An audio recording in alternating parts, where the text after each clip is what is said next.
People are always nagging about saving money every day. But I guess we have no choice but to cooperate. In an empty house, Catherine sneaked inside. She moved a chair to the utility room, turned off the main power switch near the ceiling, and laughed with delight. We gotta save on electricity, right? Nonchalantly returning the chair to its spot, she locked the door using her spare key and left. She probably couldn't have imagined what would unfold next. Who would have thought her actions would lead to such chaos? Before marrying me, Bob lived with his dad and mom. His mom adored Bob and treated me, his wife, very coldly. The saving grace was that Bob always listened to my side of the story. But this seemed to irritate his mom, leading her to pull such stunts. Yet, she probably never imagined it could be life-threatening. After this, I began re-evaluating my relationship with her. My name's Jessica, 30, working in a corporate setting. Bob and I, along with our second-grader son, Michael, live in a condo near our in-laws.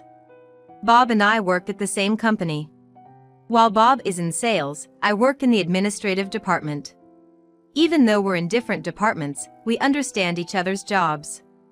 After getting married, we both continued working and share responsibilities at home, whether it's housework or raising our child, Michael. Bob's parents are still alive and live a 15-minute walk from our apartment. When we first got married, there was talk of us moving in with them. However, my mother-in-law was firmly against it. So, we decided to rent an apartment close to their home. My father-in-law was a workaholic in his younger days. But after Michael was born and he retired, he started visiting us more often, playing with Michael and keeping him company. He's a kind man. However, it seems I haven't built a good relationship with my mother-in-law. She seems overly attached to Bob, perhaps out of frustration with her workaholic husband. When Bob and I first got married, she would often find faults with me. But after Michael was born, her attention seemed to be divided between Bob and Michael. But her strict attitude towards me hasn't changed. If I were a stay-at-home mom, I might have had to face her more often, and that could have been stressful. Fortunately, since I work, I get to vent out my frustrations about her with my colleagues. I've been working at this company for 10 years now. Currently, I'm the head of the administrative department, mentoring newcomers and handling important tasks assigned by my superiors. Work is an essential part of my life. Maybe being a career woman bothers my stay-at-home mother-in-law. She spent her entire married life as a homemaker, raising Bob and managing the household chores all by herself. Her relationship with her dominant husband wasn't the best. While I work hard outside the home, with Bob's help, we split household and childcare duties. Seeing this, my mother-in-law might be both envious and irritated. I do empathize with her to some extent. However, if she continues to hold on to those feelings, our relationship will only deteriorate. I've tried to bridge the gap numerous times, but she remains stubborn and distant. Thankfully, she's a loving grandma to Michael, which has always been a relief to me. I hoped that with time, our relationship would heal. But as the days go by, I find myself gradually giving up on that notion. Initially, my mother-in-law was against living with us. However, after Michael's birth, the desire to see her grandchild brought her and my father-in-law to our place quite frequently. Previously, since both Bob and I were working, the house was empty during the day, so utility costs weren't a concern. Michael, being in the first grade, used to attend after-school programs and would return home after 5 p.m. But once he moved to the second grade and stopped attending, he started coming back home around 3 p.m. Spending more time at home, playing games and watching TV, I noticed our electricity bills creeping up. The major spike in our bills is due to my father-in-law's concern for Michael. He didn't like the idea of a young child having house keys and staying alone till the parents return. So, he suggested that he'd meet Michael when he returns from school and stay with him. Given the safety concerns nowadays, we appreciated his offer and handed him a spare key. The two of them started coming over in the mornings, turning on the air conditioning and waiting for Michael, causing our bills to surge significantly. While I'm grateful to my father-in-law for looking after Michael, I felt that them coming over just in the evenings when he returns from school would have been sufficient. My mother-in-law once remarked, "Staying here saves us some money on our electricity," which honestly irked me more. While I didn't want to be overly frugal, especially considering the need for cooling or heating, I was bothered by the waste. She would often leave lights on in rooms she wasn't using or leave the TV on even when she wasn't watching. I told her, "Please turn off the lights when you're not using a room." Her retort was, "Why are you being so stingy when you both work?" I've tried talking to her about this multiple times, but always faced complaints. Even though Bob and I both work, we want to save for Michael's education, potential caregiving costs in the future, and our own retirement. Money never seems enough for all these needs. Bob tried to subtly address the wastefulness with his mother, but she believed she was doing no wrong and felt unjustly blamed by me. One day, both Bob and I had to work overtime, which meant we'd be returning home later than usual. I usually shop for dinner on my way back from work and cook for the 5 of us, including my in-laws. Considering we'd be eating late and also worrying about Michael, I informed my father-in-law, "I'll be getting back a bit late today, but I'll prepare dinner once I'm home. Could you please wait a little longer?" Knowing him to be content with just some beer and snacks, I suggested he could munch on the pickles or some leftovers from the fridge, to which he agreed. After finishing work and shopping, I hurried home only to be greeted by a delivery guy at the door. Wondering what was going on, the delivery person informed me that my mother-in-law had ordered sushi for 5 and instructed him to collect the payment from me when I returned. To my surprise, it wasn't from a budget sushi place, but a premium sushi restaurant. I was taken aback. I paid the delivery person and rushed inside to confront my mother-in-law. "You could have left something prepared if you knew you'd be late," she retorted. "I've been so busy lately, I didn't have the time. And ordering such expensive food without telling me is a problem," I whispered, trying to avoid involving Bob and Michael. But she raised her voice. "Tim, listen to this. Jessica here told us to wait hungry till she gets back. Even Michael was hungry, right?" Holding on to Michael, she sought his agreement. "Mom's being mean, isn't she?" Feeling sorry, my father-in-law, Tim, took out his wallet to reimburse me, but I hurriedly declined. "I can't accept this. I merely wanted to convey my concerns about unnecessary expenses, but she just wouldn't understand my feelings." A few weeks later, on a particularly hot day, both Bob and I had to take day trips to different locations for work. My workaholic father-in-law has always been supportive of my job, so he assured us, "I'll take care of Michael. Just focus on your work." Michael was thrilled about spending time with his grandpa, and we could concentrate on our tasks without any worries. In the evening, as I boarded the train to return home, I decided to check my phone and noticed over 20 missed calls. The first 10 were from Michael. We had given Michael a cell phone since the 1st grade, just in case we weren't home due to work. I had an important meeting and had my phone on silent, which is why I didn't notice the calls. My heart raced with anxiety. I tried calling Michael, but it went straight to voicemail. Seeing missed calls from Bob too, I tried reaching him, but to no avail. With a heavy heart, I waited, and as I stepped onto the train platform, Bob called. "I'm at the General Hospital. Dad suddenly collapsed, and they rushed him in an ambulance. What happened?"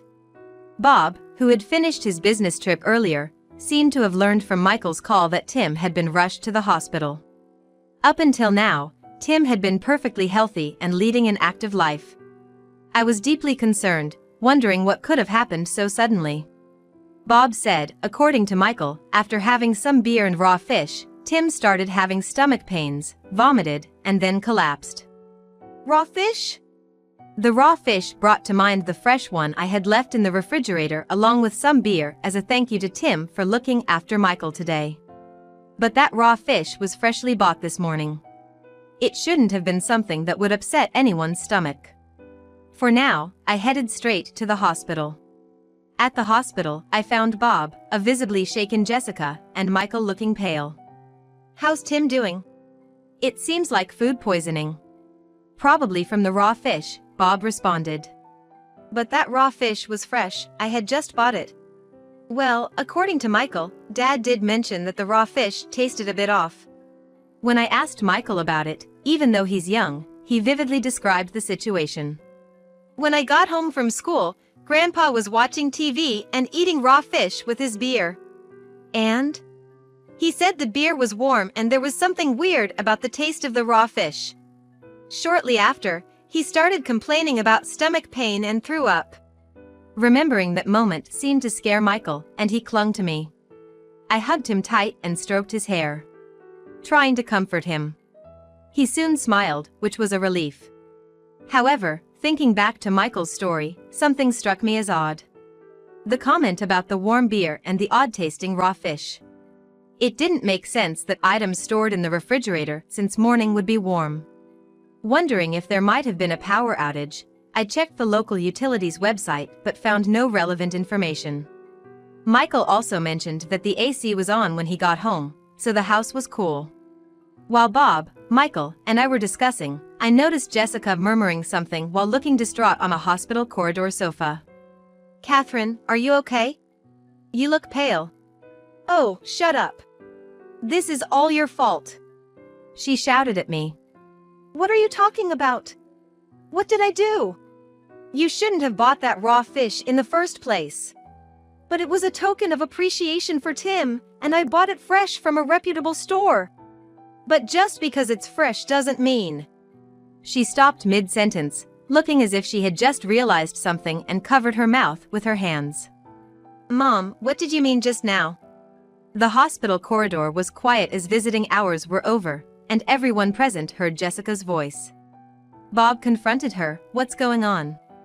"I didn't do anything wrong," Catherine exclaimed. "What are you talking about? Explain yourself." Bob, usually calm and gentle, was glaring at Catherine with an evident expression of anger. Swallowing nervously, Catherine stepped back from Bob's intense gaze, and turning to me, she shouted, "It's all because of you, always harping on about saving and being frugal. What does my mentioning savings have to do with what's happening now?"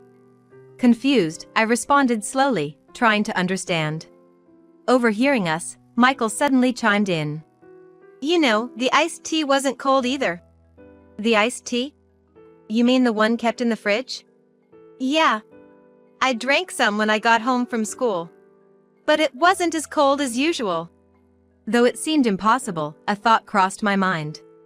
Recalling Catherine's earlier remarks about savings and what Michael just shared, I cautiously asked Catherine, "You didn't, by any chance, turn off the main breaker, did you?" Seeing Catherine's face turn pale and her mouth agape, both Bob and I felt our suspicions were confirmed. Actually, we had installed baby monitors in the house, initially for Michael when he was a baby. Knowing he'd be home alone, we had set up a few more that day. The baby monitor had accidentally captured the scene where my mother-in-law Catherine had turned off the circuit breaker. I played back the video on my cell phone to show her. In the video, Catherine enters from the front door, and with no one else in the house, she carries a chair to the laundry room, turns off the main power switch near the ceiling, and laughs gleefully. "Gotta save on electricity, right?" Then, with an innocent expression, Catherine returns the chair, uses the spare key she had to lock the front door, and leaves the house. I showed the video to Bob and Catherine. "Mom, did you really turn off our breaker? We have this as evidence, you can't deny it.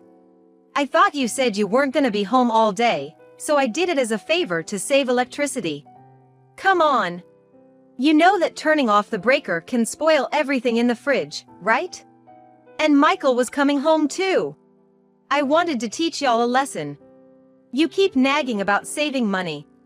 Even though both of you are working and earning well, you keep penny pinching."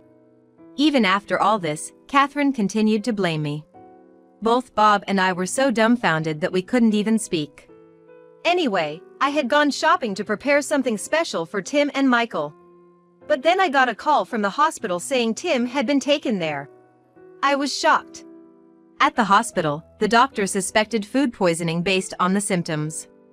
When Catherine learned that Tim had eaten raw fish, she realized that turning off the breaker had caused it, and she seemed genuinely scared. "Why on earth did you prepare raw fish of all things?" I never imagined you'd turn off the breaker, Catherine. It's all your fault, Jessica. I did nothing wrong. As Catherine was raising her voice in the corridor, the treatment room door opened, and the doctor and nurse came out. After receiving a stern warning to keep quiet, we were told that Tim had regained consciousness and that we could enter the room. Bob and Michael went into the room, and I forcibly took Catherine, who was still standing in the corridor, inside. Lying on the bed in the treatment room, Tim, still pale, looked at us. When Michael spoke to him, he showed a faint smile and said, "I'm okay." Bob looked relieved and gazed down at Tim. "I'm so sorry, Tim.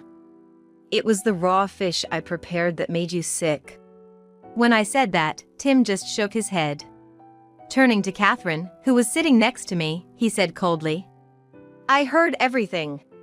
What did you do? What if it had been Michael who ate it? I didn't know you had prepared raw fish for Tim in the fridge. It's not about who it was for. Someone could have been in grave danger. This time, it was just an old man like me getting a stomachache, but you put someone's life at risk. Jessica is not to blame. You should apologize to her." Although his voice was weak, Tim's stern words made Catherine tremble with fear. Perhaps she remembered how strict Tim used to be in the past. She looked genuinely terrified. Catherine, who had been reprimanded by Tim and was trembling, never apologized to me. Both Tim and Bob seemed to be fed up with her. Concerned about Tim's health, I tried to calm the situation.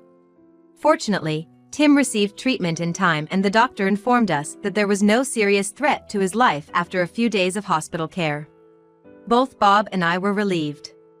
The real hero in this situation was Michael. According to Bob, when Tim felt ill, Michael had called 911, answering all the questions the paramedics asked diligently. Though he was in a daze, Tim had witnessed everything and shared the story with Bob. I had always thought of Michael as a young kid, but I was amazed and proud of how much he had grown. After staying in the hospital for about 10 days, Tim was discharged when he could eat normal food again. One day, Tim called Bob and me to come over to their place while Michael was at school. "I know I've caused a lot of worry this time. We're just glad you're okay now. It's really good to see you back in good health, Tim." Both Bob and I were relieved to see Tim looking well, but our attention then turned to Catherine, who was sitting next to him, looking downcast. "I called you both here today because I have something to tell you." We leaned in to listen to what Tim had to say. "Catherine, don't you have something to say? I did nothing wrong." "Still on about that? Fine, I've had enough. I want a divorce." "What?" Not just Catherine, but both Bob and I were shocked by Tim's sudden declaration of divorce. "Dad, what's gotten into you? Talking about divorce out of the blue?" "Well, it's not just about what happened this time. I've been thinking about how we've treated Jessica over the years.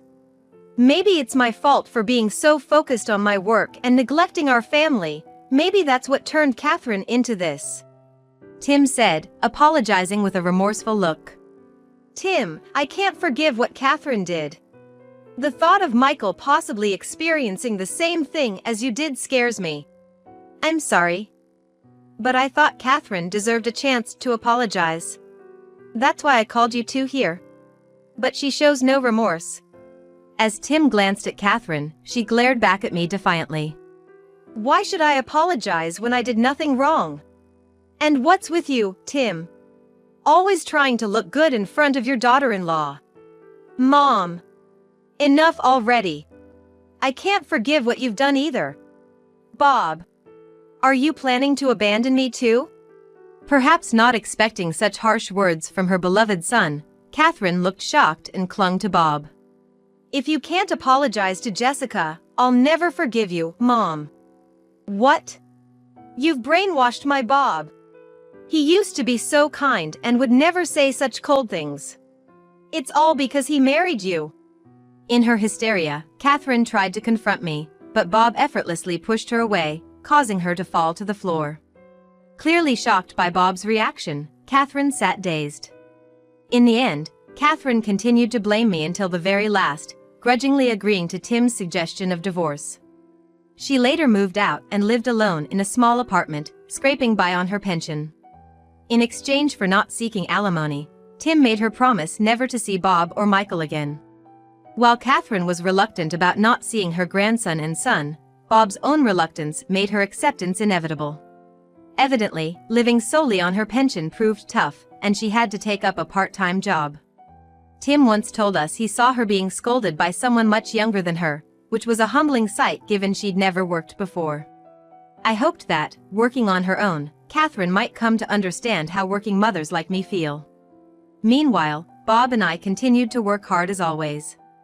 Michael matured a lot through the whole ordeal. He started to insist he could stay home alone, and occasionally, by the time I returned, he'd have dinner ready, which was a pleasant surprise. It's bittersweet seeing your child grow up faster than you'd imagined. Tim started living a relaxed life on his own, occasionally visiting our apartment. With Michael growing independent, Tim began enjoying his hobbies like golf and attending board game clubs, truly living life to the fullest. While we've had our challenges, we hope to live happily as a family from here on out.